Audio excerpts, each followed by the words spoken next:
Hello guys, you got your fridge. Actually, you got your fridge who's not working. The compressor is damaged. How do you test your fridge? The compressor is damaged. Now it's kicking, or it's actually overload. It tripped the electricity. How can you test by yourself your fridge compressor? I'm going to take you to the workshop and show you how to test your fridge. Guys, let's go.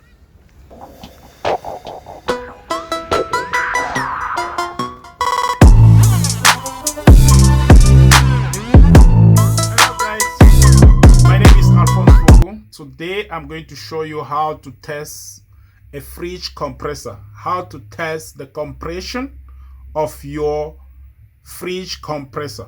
Okay, to do the test I'll need to have a multimeter like this one. I need to have a multimeter like this, and then I'll make sure I got a power cable just like this, a power cable which I can plug on the electricity and plug this one to the compressor. So I'll need a power cable, and then I'll need, this one is a relay, the relay which you connect here with, the relay and overload a relay. It can be this type or it can be this type. So we're going to use a relay and the overload relay. So I believe we're gonna take this one out, so we leave with the one we're gonna use. So to do our test, we need a multimeter, and what I will show you on the multimeter, that the first test you do on your compressor could be to test if you got a short circuit between this 3-pin and the body of the compressor. So what we're gonna do, we're gonna put our multimeter on ohm meter, as you can see here on ohm meter, and then, or we can put it on continuity to test the short circuit on our compressor. So I'll make sure that I can put the 2-pin here, and then you make a bell. If you make a bell, meaning that my meter is working fine. So I'm gonna attach it on this pipe, copper pipe, with all the 3-pin. If I have continuity on those 3-pin, mean the compressor got a short circuit. No continuity, no continuity, no continuity, mean the compressor is fine.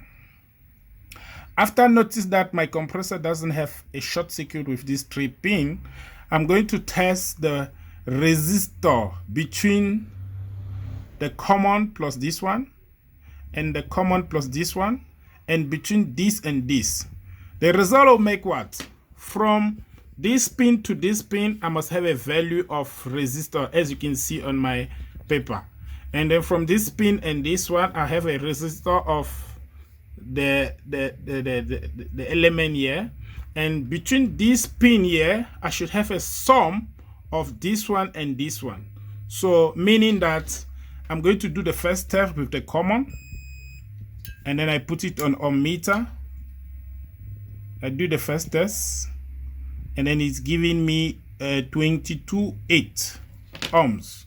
So on this point to this one, I got 22.8. So the other one with the common again will give me 22. Let's check together on the meter. 22.9. So this and this give me 22.9. So this, the sum of this resistor and this one should give me the value of this one. Okay, so 22.8 plus 22.9 should be the value of this one, so that I'll know my compressor is good. Let's test first.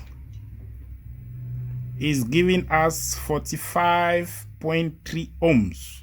So you can see 22.8 plus 22.45.3 45.3 ohms. So in reality, to make sure for this type of compressor that is good, the sum of the resistor here from the common on this point and the common on this point should be the value of this one. Okay, that one I know my compressor also is good. So that is a two-way you can test the compressor. Most of the time, if your fridge compressor is not working, when you put it on, it's going to kick. When you put it automatically, it kick. Kick. That is another sign to show you the compressor may not be working. Another sign who can show you that your fridge compressor is not working, immediately when you plug it to the electricity, your fridge, and then you trip the electricity, it can show you that the compressor is on short circuit. So that two signs can show you. And on your compressor, you always have a relay. So you have to check your relay. You have a sensibility of a resistor of 40 ohms on the resistor. So you can put the two pin like this to test the resistor of your relay. Here we got 32 ohms. So if you don't have anything showing in your ohmmeter, you know that the relay is damaged. You can shake the relay. Most of the time when it damaged inside, it make noise. Shake the relay. If you're making noise, you need to change it. And the overload is just like a fuse. It make the compressor cut when it is overheat, just like a fuse. So on this pin and this one, you should have a continuity there. We test it, and then we can see we got 0.5 ohms, which is good. It shouldn't be 0.000. 0.5 ohm you can see on my meter is good. So meaning that we got a relay, which is good. We got an overload, is good. I have shown you how to test your relay. I have shown you how to test your overload relay. So the overload is just like a fuse. If it's not working, you're gonna see it not showing anything. When I test it like this, it will not show anything when it's not working. But now it's working. It give me 1.5 ohms. Or if I go to the continuity, it should make a noise. So there we know it's working. Okay. So I show you how to test this. I show you how to test this. So what I'm gonna do, I'm gonna put my overload first. Yeah. And then I'm gonna put my relay there on the two pin. So now, after putting all this, I'm gonna use my power cable, and then I want to power this compressor. Remember, you cannot power the compressor without the overload and the relay. So I'm gonna, because it's alternative current, I can put it anyway. I put one here and the other one on my right hand side, not on the left, on the right hand side. I put the power because I want to power the compressor with 220 volt. So this is my power cable. So I'm gonna make 220 volt here to power the compressor, and then we're gonna test the compressor and see if the compressor will run and see if the compressor will actually do the compression. Okay. As I'm going to power the compressor, I'm going to plug this on the electricity, and then it will bring some vibration. That will be the sign that is compressor is also working. But that is not the way to show you that the compressor is 100% working. The vibration will mean that the power is reaching to the compressor. And what we're going to be doing here, we're going to be seeing if this pipe going to be doing the compression. When it's doing the compression, that means when I close it like this and then I leave it, are coming out. And then if I close this one should suck my hand. When I close this one, it should suck. It should take out the compression. And then if I close the left one, I open this one now should also suck. Okay, there I'll know the compressor is performing well. This is 1/5 compressor for a domestic fridge. So let's do the compression test. I know the electrical part is fine, and then I just need to power the compressor with the electricity. You just plug it on the electricity. And remember, because by plugging, the compressor will do that. You can hear the noise of the compressor. You can hear the noise of the compressor now. You hear that here, you can see it's coming out. So the compressor is okay.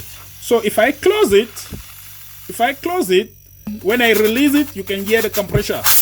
Can you hear that? I close it again. You can see the compressor. So the compressor is actually bringing the pressure. Let's see if the compressor is suck the pressure also. I close on the left, this side, I close, and then I'll see if it's gonna suck the air from here. You can see it's sucking the air. It's sucking the air, meaning it's working fine. Let me do the same thing this side. I close this side, and then I'll see if this one is sucking the air. You can see it's sucking the air. It's sucking the air, showing that this compressor is working. So to resume myself, when we close this one, we can see the compressor pushing the air. You can see it. This is a sign that the compressor is working. When I close this one, you can see it's sucking the air now on the other side. If I close this side, and this side must suck the air. And like this, we can resume that this compressor is working fine. This is Alphonse Foucault. Thank you for watching. If this video was interesting to you, please do subscribe, because on this channel we only share a good content. See you in my next video.